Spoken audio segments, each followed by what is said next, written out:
Okay, here we are. Long time no see. Hi, Rachel. It's good to see you. How are you, Chaya? How you doing? Baruch Hashem. I'm really excited to have this conversation tonight.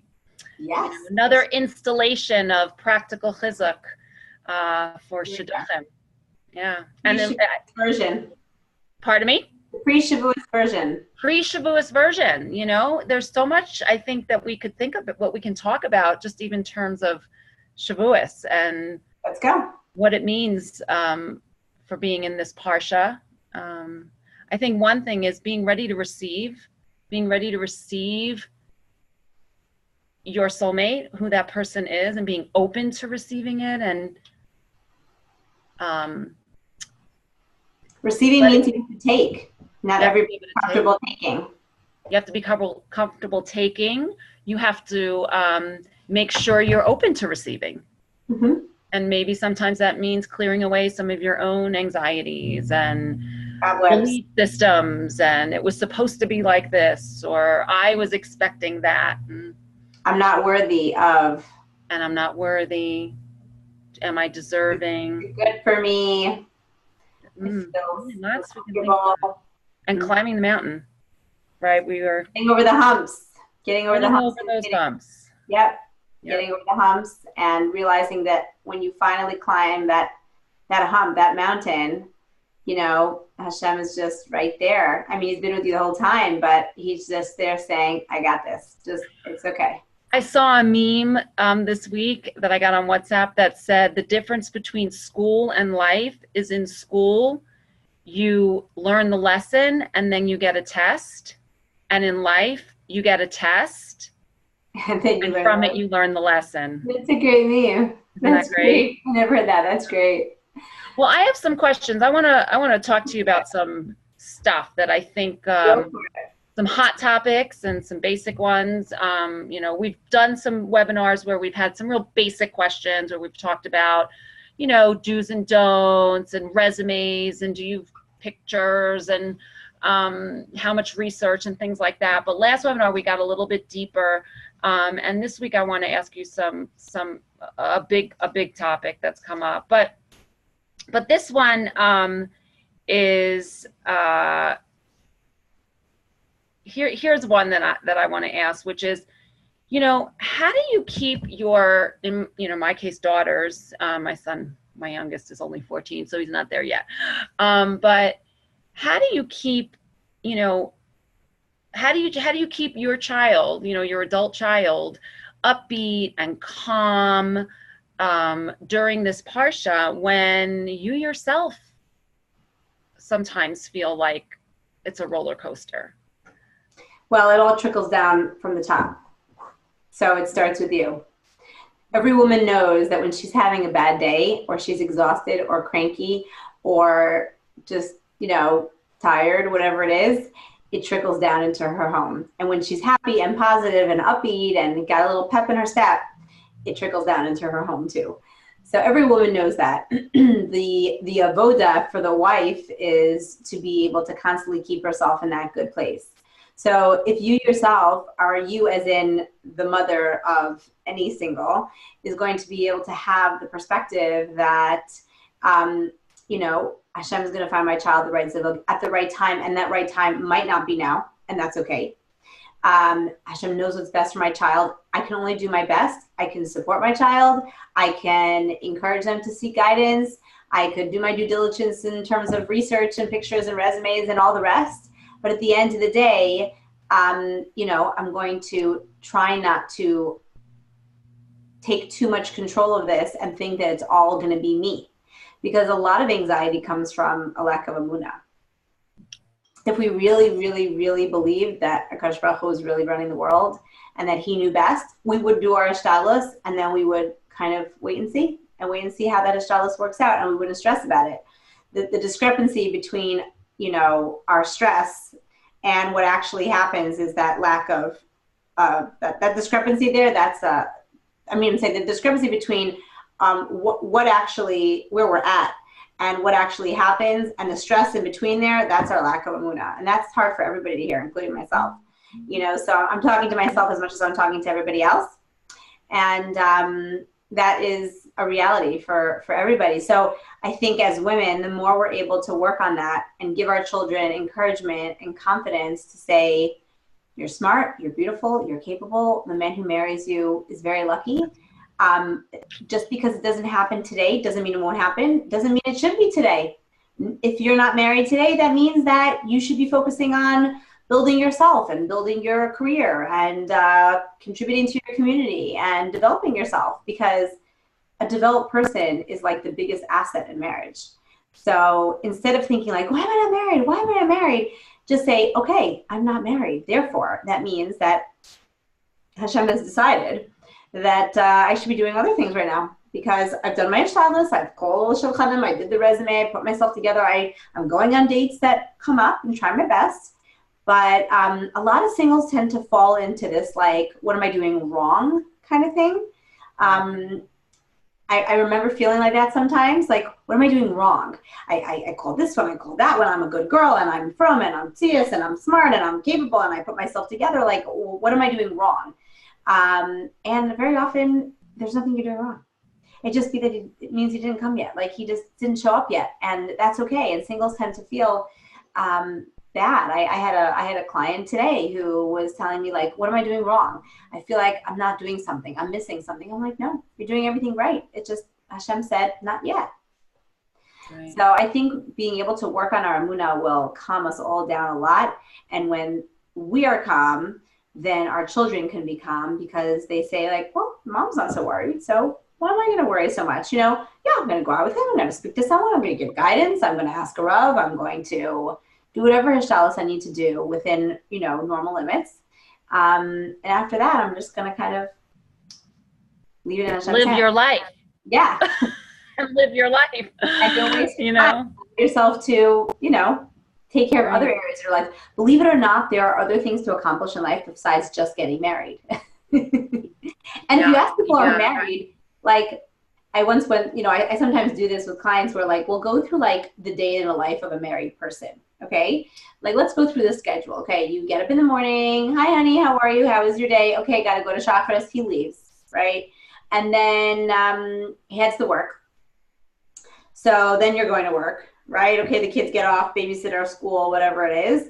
Right. So a good chunk of the day, nobody's actually together, because you're at work, he's at work, or he's learning, whatever he's doing, and kids are in school or babysitter, and you're at work, or you're, taking care of the house. So most of you are not together most of the day. Then you're not together for lunch, and then dinner, okay, so you have a nice dinner together, and then he goes back to daven, or back to learn, or back to a meeting, or whatever it is, put the kids to bed, right? And then you spend a little time in the evening. I mean, how much of the day do you actually spend? Now, obviously, you're building your home and your family together with this person, but you better have a day job, or you better have something to do with your life. Otherwise, you'll be very miserable. Do not depend on your husband for full-time entertainment. That will, like, not be a really great idea. Won't go over well, yeah. Yeah, no. So, how do you say this politely? Get a life.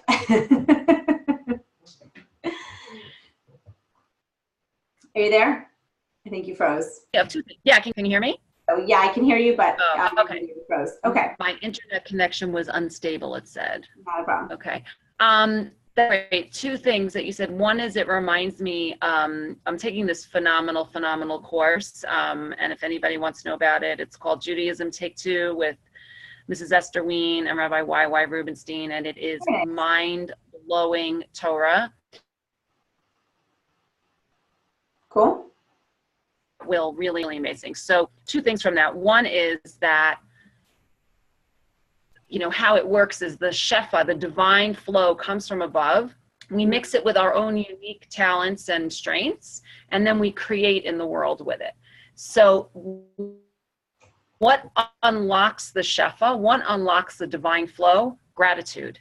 And so I've actually been saying, thank you, Hashem, because when 40 days before my kids were born, you announced who their, a bas kol announced who their zivug was. And thank you so much in advance for sending them, and really thanking. That gratitude is really what brings down the shefa, which I think is an important thing. And I see this professionally when I work with people, not Jewish people, work with everybody and people in they're middle to upper to very, very high ages, and often on their deathbeds, and the gratitude unlocks so much for people, and it is just, it's part and parcel, and it's who we are. It's Yehudim, comes from that. So I think being grateful for everything I do have, and even in advance for what Hashem will send me. The other thing is, and I think this plays into the hishtadlus and the what am I doing? Am I doing it right? And I think also the inherent feeling we get sometimes of like, is this right? Am I doing the right thing? Am I not knowing? Is that where we are in Jewish history is adulthood. We're not children anymore, where all your choices are basically made for you and you don't have to make any decisions because your parents make all their decisions. Maybe you get to decide when you're going to have a tantrum and if you're actually going to go to the bathroom when they want you to, right? Otherwise, you really don't have a whole lot of choice. Right. That was when we had prophecy and open miracles. You didn't have to know, you didn't have to decide. You just went to a Navi and asked him, Yes. Then teenagehood is where you're getting a little bit more, you get to make a few more decisions, but parents still has veto power and they really do still have the control, but you're getting a little bit more. And that was from the destruction of the first temple until the destruction of the second one. And that was our teenagehood, right? And so you get a little bit of this and a little bit of that. And Hanukkah really was you really see the kind of the both. We are now in adulthood. No more prophecy. No more open miracles. You're on your own. Guess why? Time to grow up. It's supposed to be that way. A good parent steps back and says, I gave you, I mechaneched you, I gave you what I taught you, what you need to know. Now go create with it. Hashem says, I gave you the Torah. Now go create you. So you're not going to know. There's not going to be clarity. There's no prophecy. And it's not because we've sunk so low and we're in such gullus that we don't have prophecy. No, that is the way it's supposed to be right now. We're adults, and that's going to come with weighing pros and cons, having to really think things through, and sometimes having to take a leap of faith because you're making the best decision you can with the information you have when you have to make a decision. That's right. And so I think that's an important paradigm to have in life, so that when it doesn't feel clear, it's not that Hashem's not here, it's that he's being a really good parent, a good tati, and trusting us. Right? We say, I trust you. I have faith in you. And that's been really helpful for me. And it's been something I've been able to, I was sharing with one of my kids today. She didn't know what to do about a job. And I was like, you're not supposed to know. This is a process of figuring things out. Torah lo b'shamayim hi. It's right here for us to use and to help guide us and make decisions. So anyway, that came to mind when you said that. Love it. So here's one that I know. Oh, and I just want to put a plug in here because Rachel, I referred someone to you who was a girl in her mid-30s and really wanted to get married so badly and was dating someone and didn't know whatever. And I referred her to you, and I went to her wedding last week. And I know that you played a big part in that. And I just want to tell you how grateful I am, because I was beside myself in joy at her wedding, and to just see to see it come to fruition. And I really said, like, I was crying out of total seeing that Yad Hashem, and that she couldn't get married before that date because her husband wasn't available, and it was a story a lot like yours. And so I just wanted to say that. So before we go on. Thank you. But very often when girls are in that age range, getting up in their upper 20s and getting into their 30s, I know that sometimes it comes up, what do I, like, my time clock is ticking. And we have so many medical things that we can do today. And I want to know if you could talk a little bit about it, because I'm sure it's on the minds of some of the girls and women, and maybe there are men that watch our webinar as it circulates. But I know it's on people's minds. and I think it's something that is valuable to talk about because Okay. people feel alone. Yeah. I'll definitely I'll definitely talk about it. I'm not a medical professional in this area, so I'm just throwing that out there. I can share what I know and what I've dealt with clients and so, and here's what's actually going on out there. Cryopreservation, egg freezing is a very, it's not up and coming. It's in full swing right now. Very popular. It's being done every day. We've got clinics here in DC that are packed with women who are in their 30s and are single and don't want to marry. They just want to build their careers right now. They don't want to think about it. So they're just freezing their eggs, and maybe they're dating, maybe they're not, maybe they're even married, but they don't want to think about having kids right now. But we're not talking about that. We're talking about singles who want to marry. Usually in the 20s, it's not something that most girls are going to consider or need to consider. We hope they get married and we don't have to think about this topic. Young 30s is also, even though maybe someone might say something about it, and ideally it's probably best to do it then because that's when, you're youngest. But most girls are uncomfortable even thinking about it. Like, oh my gosh, don't even bring this up. When you start to get to like 35, 33, 34, 35, that's when people start being like, oh my goodness, you know what? I think I better start thinking about this. And if you are thinking about it, you should definitely be doing it before you're 40. It's not a comfortable procedure. It costs about $10,000. I believe it is cheaper in Israel. They're working on legislation now to help cover some of those costs. Until this point, it has been completely out of pocket.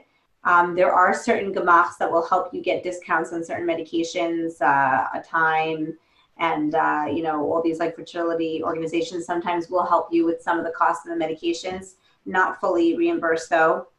The process takes about a month. It's probably a couple of weeks till you have to inject yourself every single day with a serious amount of hormones, toxic hormones. I mean, it's not fun. It kind of creates like a false pregnancy. So you kind of get, bloated, and it's not comfortable. It's difficult on every level. It's difficult financially.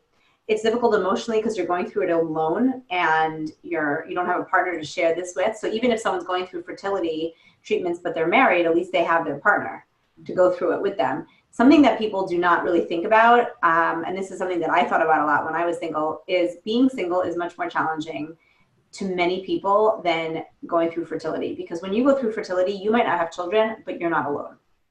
When you go through being single, you are essentially infertile and you're alone.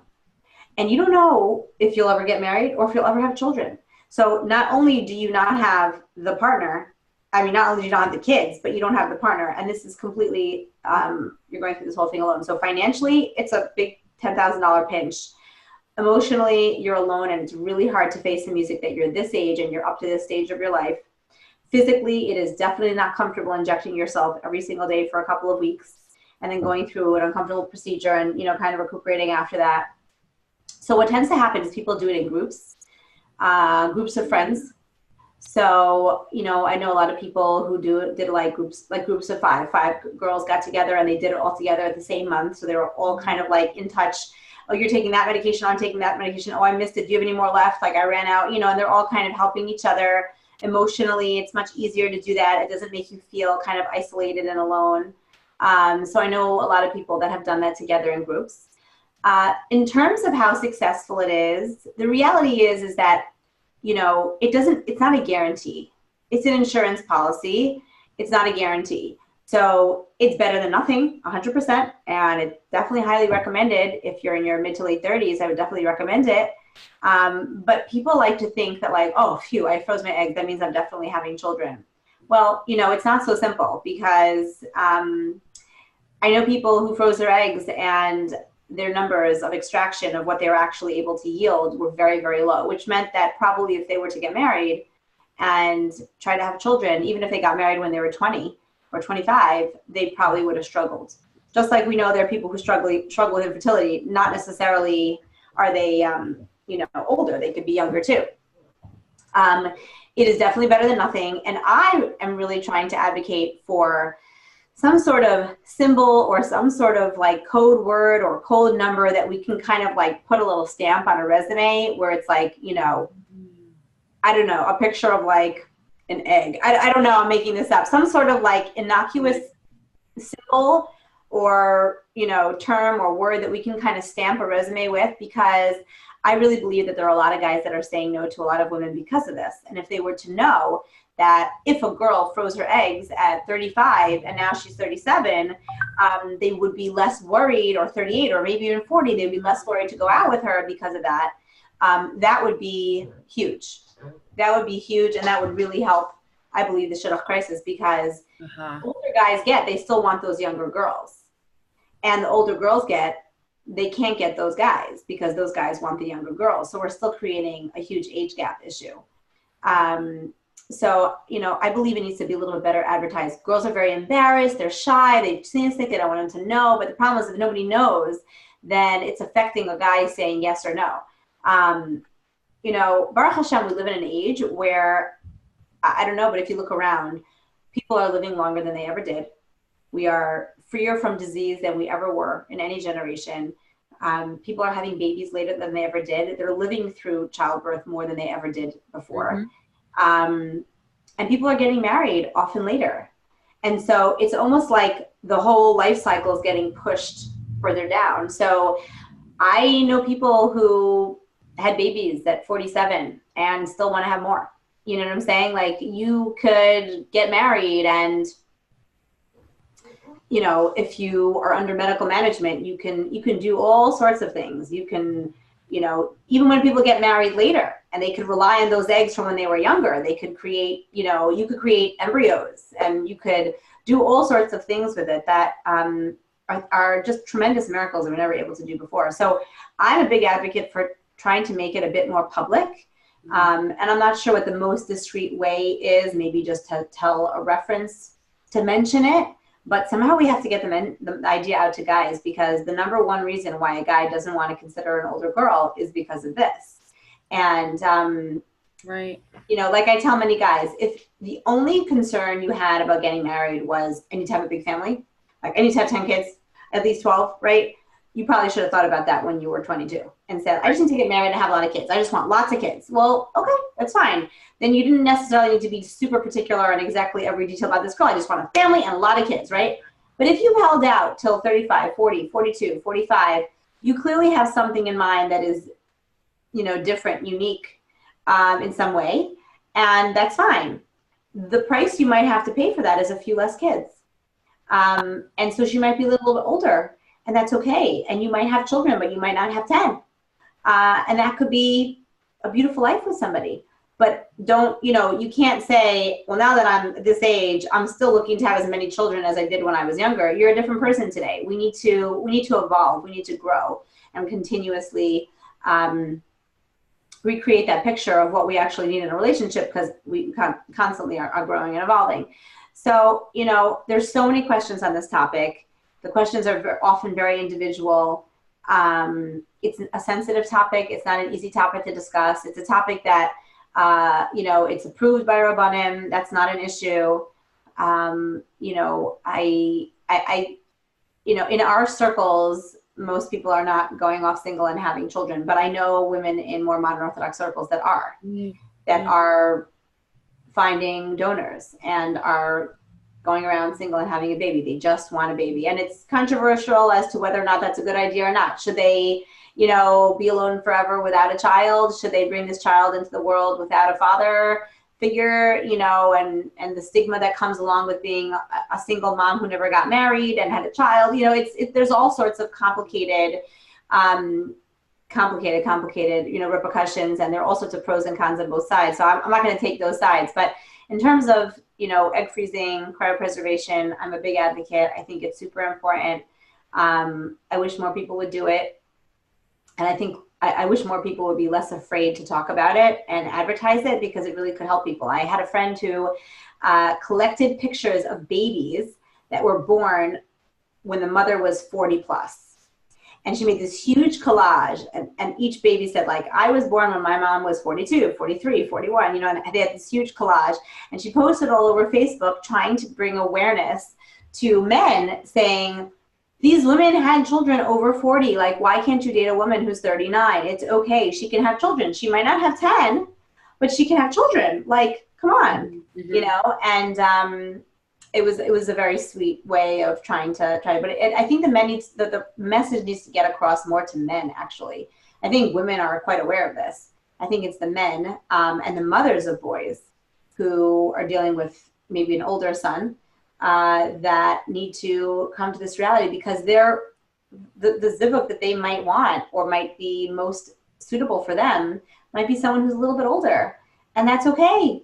And there's things that can be done, and fertility is like, you know, really at a peak, really, and continues to change. I mean, there's the breakthroughs that they're having right now are unbelievable. I had a friend who was advocating for all sorts of insurance coverage for fertility for people who are single, people who are married. I mean, there's all sorts of things happening in this department, but I think we need to start having this conversation more and not hiding it, because it is very important.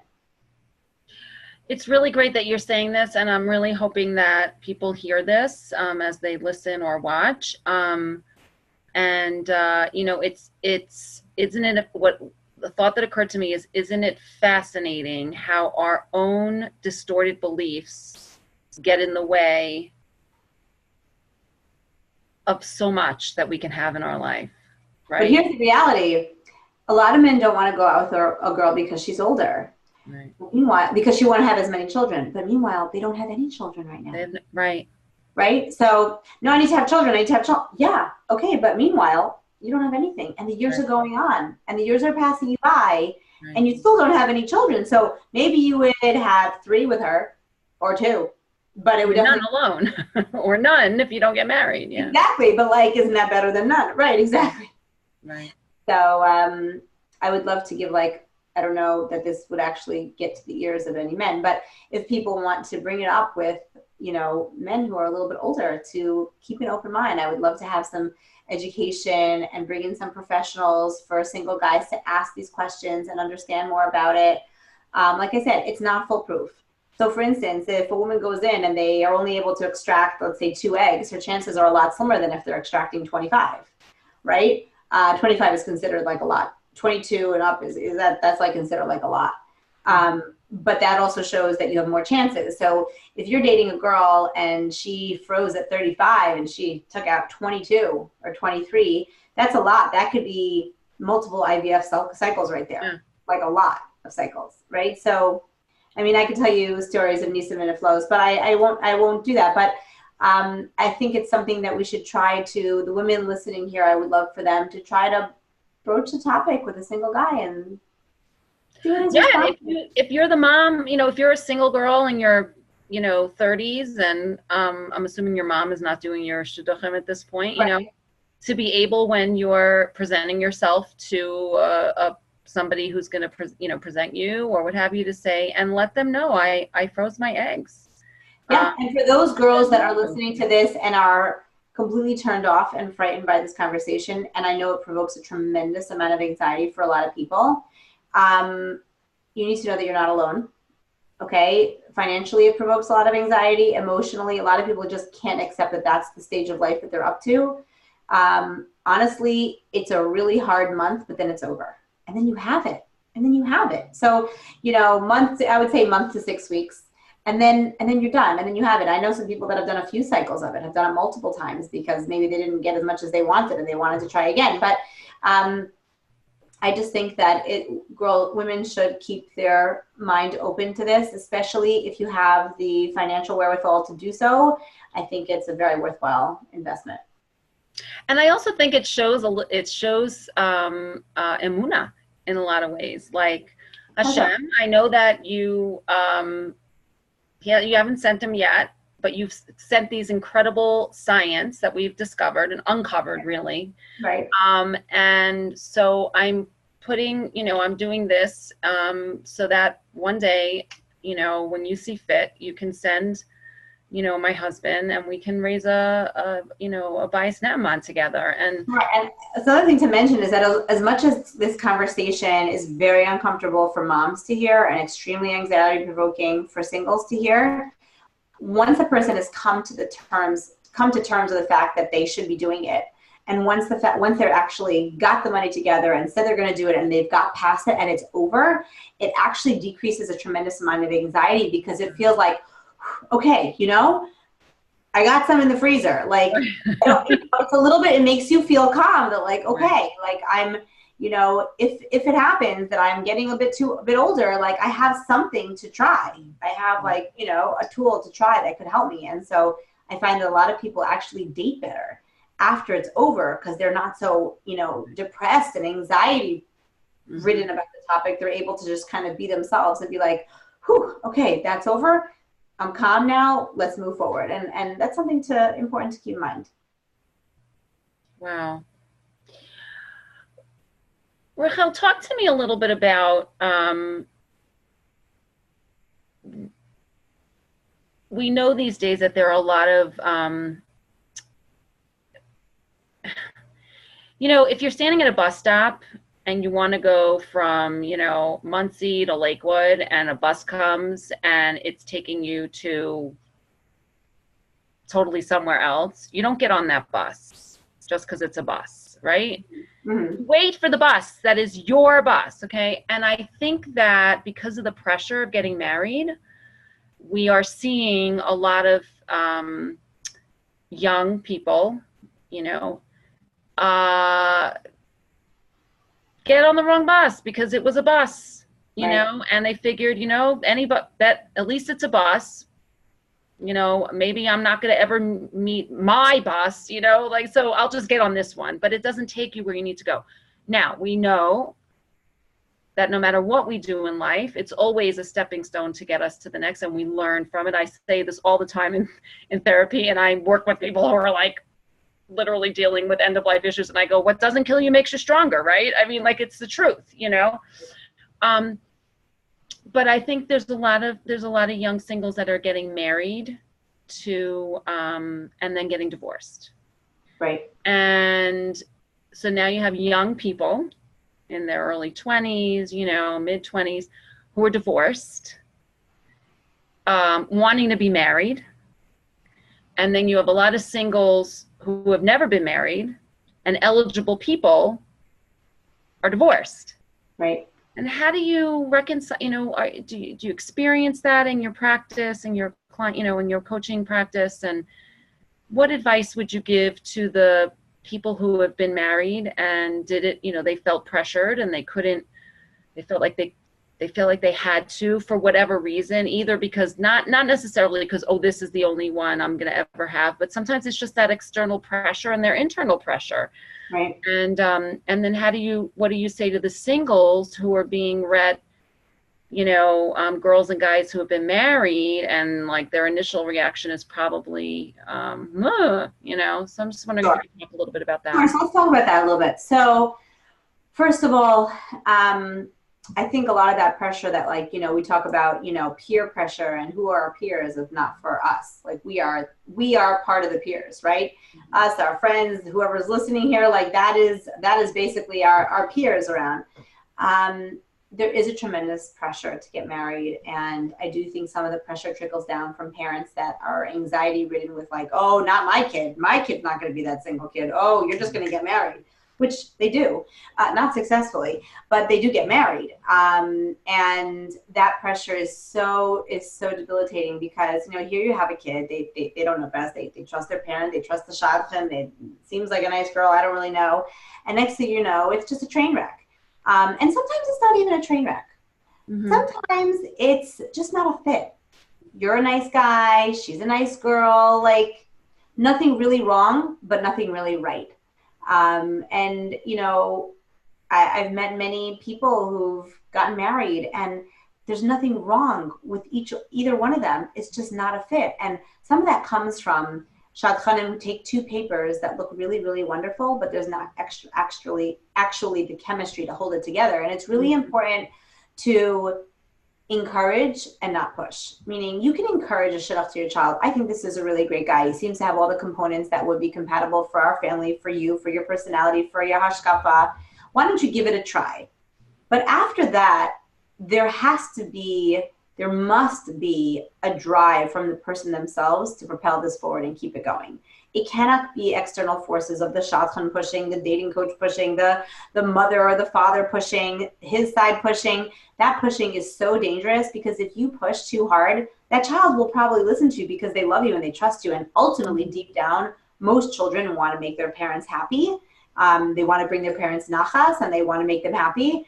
So if a child does that and they're doing it more for you than for themselves, that is so, so dangerous. So one of the things that I really tell people is that you have to allow this decision to be your child's. You can present options. You can encourage.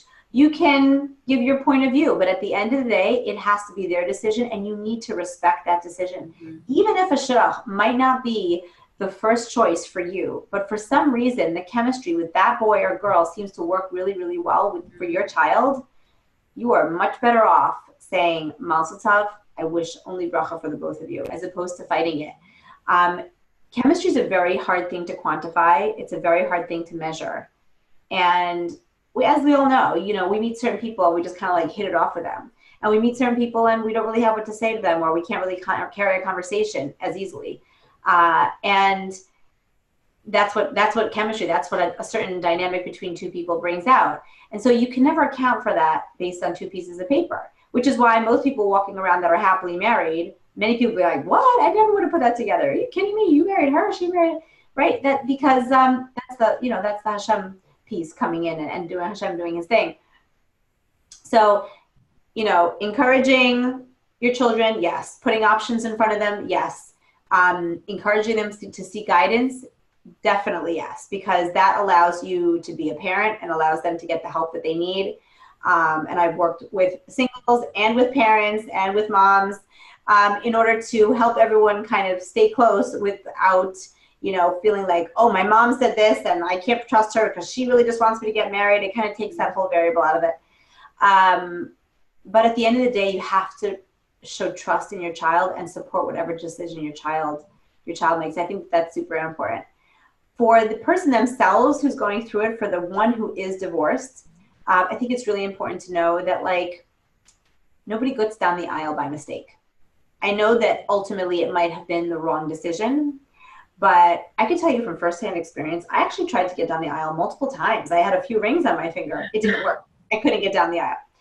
That's because I was not meant to get down the aisle. I only got down the aisle when I was meant to get down the aisle. So when someone actually, stands under a chuppah, which is a big deal, even if they get divorced, for whatever reason that we can't fully understand, it was meant that they had to go through that experience. And it's often very hard for the family or the single to understand that, but for whatever reason, they were meant to go through that experience, and they need to know they didn't do anything wrong. They made the best decision with the information in front of them to the best of their ability, and now they need to learn from that and grow from that, and that's okay. And there are so many wonderful, singles that move on and get married and have, beautiful lives. So it happens. There's something about this word that I particularly don't like. Something about the word divorce. I don't know. We need a new word. Previously married. I don't know. We need a new term for it, because it's dawn divorce. And it gives a certain kind of connotation that is negative, that is maybe you failed, maybe you don't know how to be married, maybe you made a mistake, you're a poor judge of character, you had poor judgment in terms of the overall picture, and it's not fair. It's just not fair, because I love when people say oh my gosh, everyone's getting divorced, all these people, they're just selfish nowadays and no one thinks of another person. I have to tell you that it's very rare that I hear two divorces that are exactly the same. People are unique. People are complicated. People have very multifaceted, multi-layered personalities. And the details are so complicated and intricate, and each person's story is so unique that you really need to look into every single thing. There are divorces that are good ideas to get into. There are divorces that are bad ideas to get into. It needs to be properly researched. More research should probably go into it than someone that's never been married. And I really think that we need to take that stigma out of that word, because here's the thing: when that person gets married, they're not divorced anymore. They're just a regular person who's married. And that word is just so negative that sometimes it's hard to see, I'm going to marry someone divorced. Oh, that word, like, why me? Why should I have to get someone's used secondhand goods? Like, what is that about, right? So people have this fear, this anxiety. One of the big ones is like, what are people going to say? What is everyone going to say? He married someone who was divorced, right? And, people are going to talk. But let me tell you, they're going to talk either way. What? She married someone working? I thought she wanted someone learning. She married someone learning? I thought she wanted someone working. Everyone talks all the time. Talk is cheap. At the end of the day, after a few weeks, you're not that interesting anymore. Everybody moves on to the next topic. It's so funny that you say people talk, because what's so interesting is that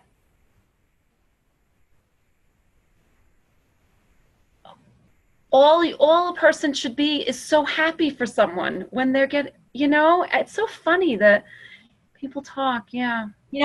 When somebody's walking down the street and you expect the person to walk down the street, and then all of a sudden they slip on a banana peel and they go flying.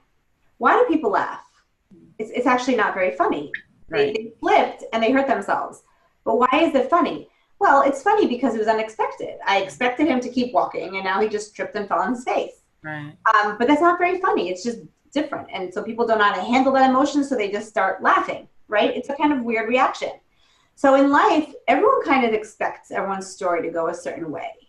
You get married at this age, you have kids at this age, and then your kids grow up at this stage, and then they go to this school, and they turn out just like this, with a white picket fence and a pretty little family. Right? And so anything other than that picture kind of throws people off. Wait, what do you mean? What, she married someone divorced? Wait. Oh, they just blend families? Oh, wait, now she's moving to that country? But I thought people just don't know how to deal with that, right? And so that's not really our issue. That's the other person's issue. Yeah. But they don't know how to deal with things that are different than what you might have expected, I might have expected, they might have expected. But here's the thing. It doesn't change the fact that this actual relationship with this guy and this girl might be great. And because no one actually sees that on the inside, people talk. And the reason why they talk is because they're nervous, they're anxious. I thought it was going to be A. I thought then all of a sudden it turned to C, and he was supposed to walk, and now all of a sudden he slipped on the banana peel. Like, that throws people off. But you should not, or we should not get thrown by other people being thrown off. That's their issue to deal with. Mm-hmm. We need to be focused on the fact that we are helping our children date for the right reasons, focus on the right things, be thorough and diligent in terms of getting to see if this person has the right qualities, focusing on the right needs that I need in a marriage and a relationship. I think it takes a certain level of age and maturity to realize that, when you're younger, it's like, oh, what is she saying? Is she thinking about me? What is she thinking about me? Oh, is she commenting on my dress? Oh, she's like weirded out that I'm friends with that girl, right? After a certain point, you get to a certain level of maturity. I mean, tell me if I'm wrong. Who cares what everyone's thinking? Right.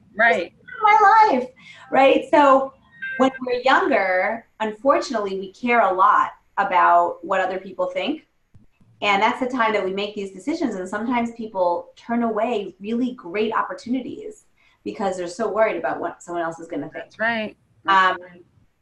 And it's so silly because if you would fast forward the clock another 10, 15 years, they'd be like, who cares? I don't care.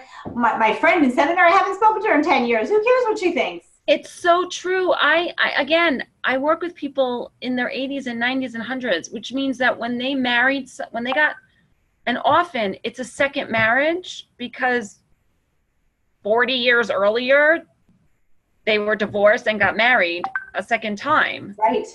And you would never in a million years know they built an entire life together. That's right. And so it's I think it's a mind shift. It's being able to go, okay, Hashem, here's but what when we're young. So when we're older, yes, but when we're young, you can't see that. We don't have that level of understanding and maturity. And so I really do care what my friends are going to think. And nobody else is dating a guy who's divorced, so why should I? Right? So these things are challenging. Right. And that's why you really need to allow your child to kind of go through the process of experiencing those emotions and seeing all the great qualities this person has, and also struggling with the hard topics, because they need to actually choose this person. Because when they make that choice, they're not just choosing it for today, they're choosing it for the rest of their life, potentially. Excuse me. And so if you're able to stand back and let your child make that choice, make the choice to choose their spouse, just like you had the choice to choose your spouse, I had the choice to choose my spouse, now it's their turn. Then when and if they commit to that person, they never look back and resent and say, he made me do it, she made me do it, they made me do it, and now I'm stuck in this situation that I never wanted to be in. Instead, they'll say, I chose this man or woman, and I want to be here, and I want to be with you, right? And I actually look at a lot of divorce in terms of, options. There's a lot of like a diamond in the rough, because people might get turned off, but you know what? If that guy might not have been, or girl might not have been divorced, they would have been snatched up easily. Like I know a divorce situation where both of them were divorced and both of them had kids. And like, I'm telling you, this guy never would have landed a girl like this, the most amazing woman of his life. He never would have landed a girl like this if he hadn't been divorced and she hadn't been divorced, because she never would have looked his way. Wow. And he was divorced with kids and she was divorced with kids. He had 2, she had 3. But it took divorce to kind of bring her down, and she had gone through a lot, and bring him down to a level of like, I just want someone who I respect, who I connect with, who I can build with. And who has my back. Who has my back. My back. And they both went through so much, and then at that point they just really understood what was really important in life. And they're just such a beautiful couple. They're just such a wonderful, beautiful couple. And it wouldn't have happened because both of them were like, oh, your background's like this, my background's like that. Oh, you're this age, I'm that age. Oh, I can't go out with someone who's a year older than me, and when they were younger, they probably would have got caught up in all this minutia. And it's just sad because good opportunities are passing us by. So interesting. It's a complicated topic. It's not so simple. Yeah. It's the hardest really for the person going out, because they have to deal with that shift of, well, I expected to marry that kind of person. Right. Now you're shifting me to marry someone who's divorced, but that's like I didn't expect that one coming. Right. But you know what? Hashem never sends us things that we expect coming, because if we expected them coming, they wouldn't be a challenge, and therefore we don't need that challenge. That's not a real challenge. So Hashem always sends us a curveball, because that's the avoda, and when that avoda passes, he sends the next avoda, and that's the story of life. That is, we grow so much from it. And 2 things I want to say about this, thank you so much. You're so insightful. One thing, we might have touched on it once before, but I just want to put a plug in here, because things do sometimes happen that you did not expect after marriage, i.e. sometimes mental illness, pops in when you didn't expect it, especially young people who are getting married, because often certain mental illnesses do not show up until 21, 22. Halachic living wills, that's what I talk about in my other life. Halachic prenups.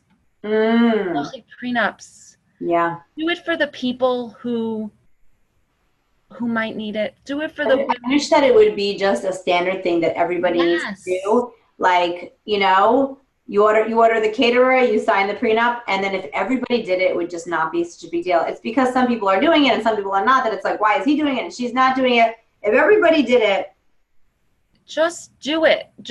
It should literally be like, before you sign a ksuba, you just sign the prenup. Hello, what is a ksuba? A ksuba is essentially, a document.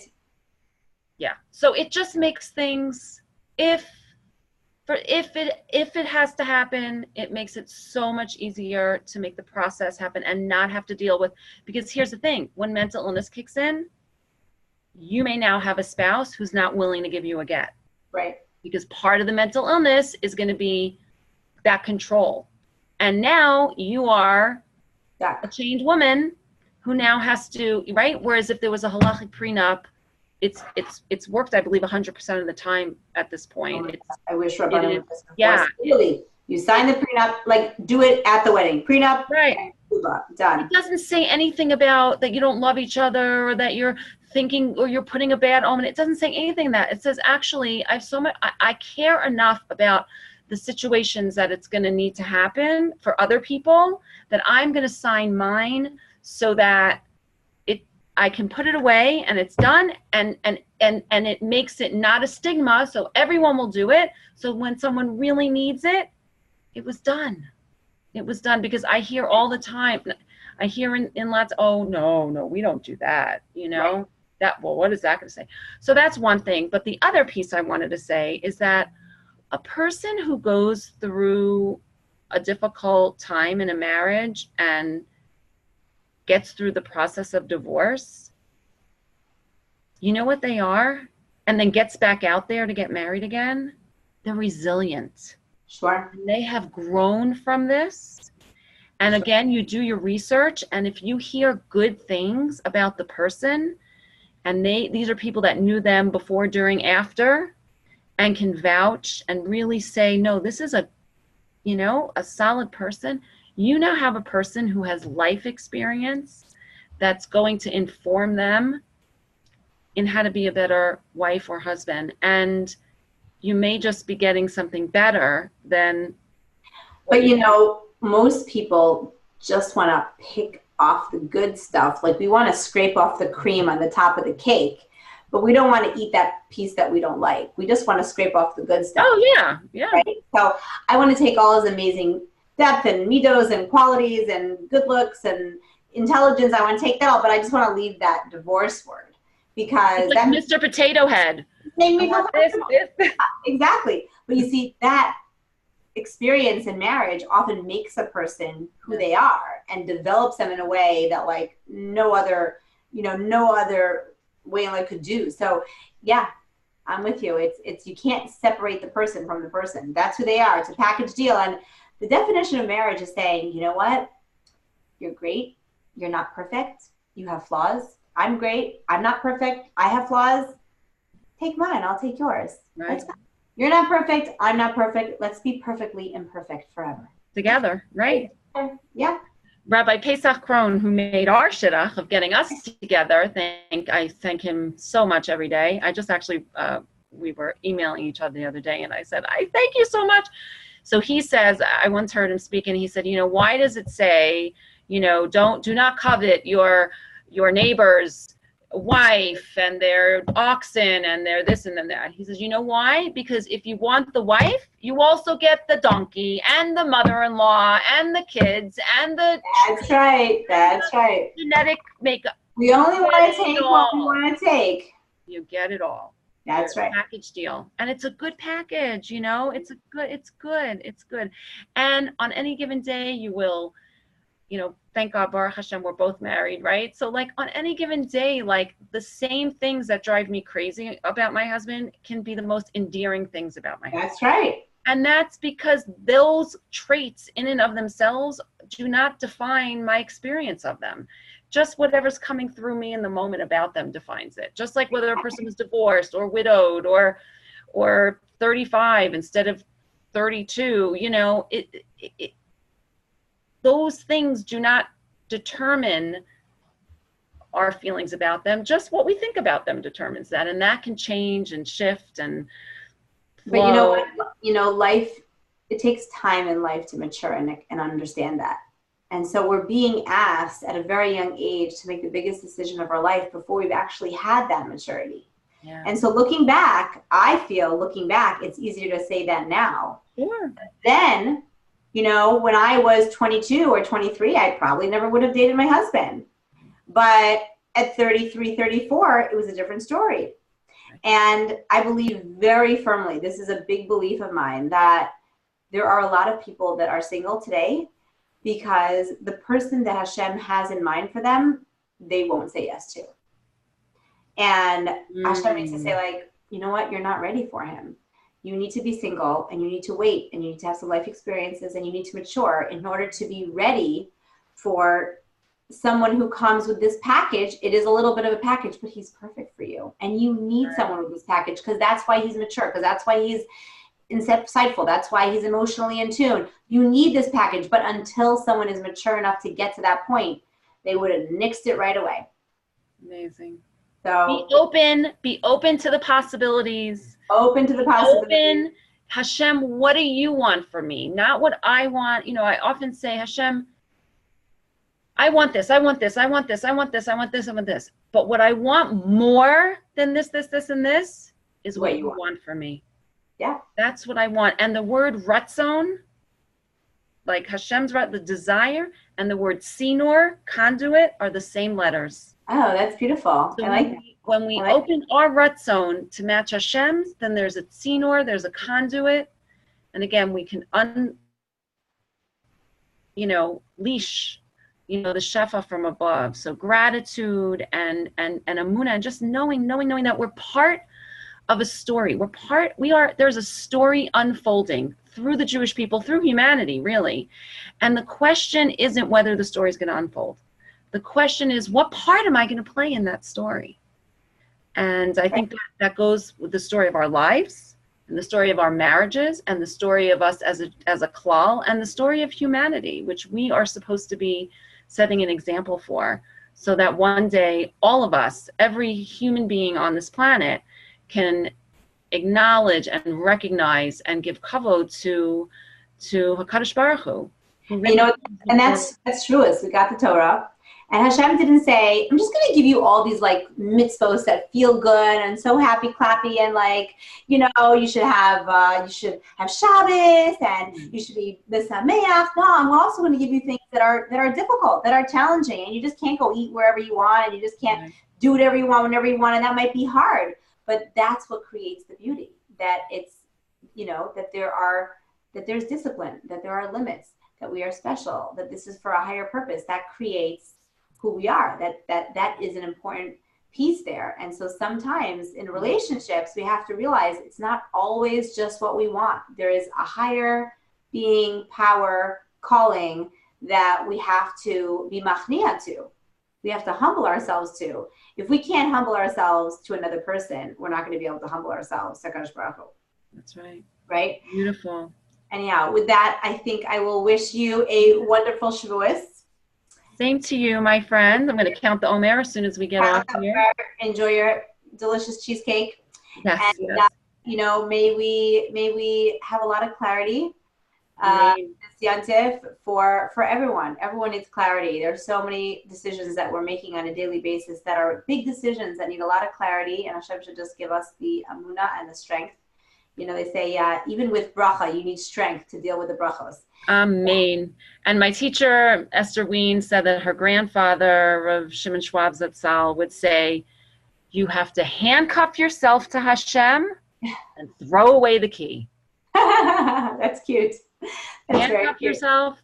And so this Shavuos, we should just literally attach ourselves to Hashem and His Torah and throw away the key, and then walk on in our lives as our flashlight, to really. I have a cute story. My son, he likes to make chalent with my husband on Friday mornings. That's their little. And how old is he? 2.5. And he does not like when a Friday goes by that he doesn't get to make chalent with dad. So my husband's like cutting everything up, and his job is to like put things in like one onion at a time and piece by piece and carrot by carrot, and he's so proud of himself. And on Shabbos, when the chalent comes out, of course, like, I made it, Daddy made it, I made it, and Daddy helped, right? Like, Daddy helped and I made it, right? And it's like a joke because obviously my husband made it, and he like stuck a few items inside, but he feels like a big boy. And I told my husband, I feel like that's what we do to Kadosh Baruch Hu, where we think like, I went on the interview, I got the job. I went on a date, therefore, like, I found my shidduch. You know what I'm saying? And Hashem's like, are you kidding me? You put a few carrots in the chalent. Like, you did a little hishtadlus. Relax, leave it to me. I'll take care of it. You can put whatever little carrots you want. At the end of the day, like, let me take care of you. You know what I'm saying? I know what I'm doing. Just sit back. Like, you're 2. You're little. Bubala. Great. That's great. Oh, I love it. All right. I love chatting with you, and I look forward to doing it again. Have a wonderful Yontif, and we'll make up a time to meet again. Amen. All right. Take care. Bye. Bye-bye.